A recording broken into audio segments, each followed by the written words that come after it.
Portuguese wines are, first of all, diverse from the rest of the world. What they have done in the past 20 years here in this country is amazing in terms of how they have raised the profile of these grape varieties. I've been following Portuguese wines for 20 years now, and it's amazing in that past 20 years, how much improvement has been taken towards quality, individuality. Now some of the wines really are world class, so they really can compete on the world market. But also you find on a normal level, let's say for everyday drinking, you find a lot of wines which are quite exciting. I think Portugal is about blending wine, first of all. You have the influence of the ocean, you have the more continental, mountainous climate of the inner land. So that means blending is essential.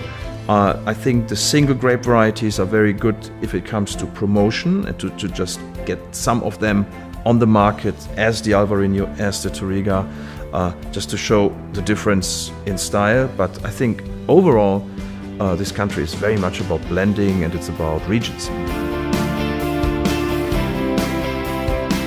The biggest challenge in this competition is I only have 50 wines I can take with me. So there is quite a few wines which I think are really great.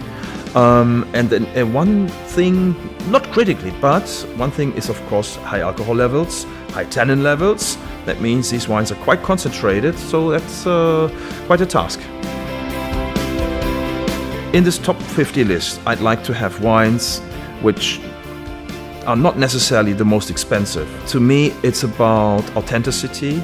It's about wines which have fruit, minerality and balance, and are just easy to drink and fun to drink. Lighter, heavier, fruitier, more mineral. That's what I'm thinking. If I look at my list, I would like to have most of them to show that diversity which exists here in this country. There's quite a few indigenous grape varieties which are very interesting. Well, the Alvarinho, of course, is a grape variety which has a lot of that lime freshness. The Loureiro, I think, is a grape variety. But then, shall not forget the Encruzado, for example. I think now producers are using less oak, trying to get more of the freshness of that grape variety. And for the reds, there is, of course, the Touriga Nacional, which is nothing new to me, but still new to many consumers, and I think they should experience that grape. In Germany, Portuguese wines, I think, are still unknown to most.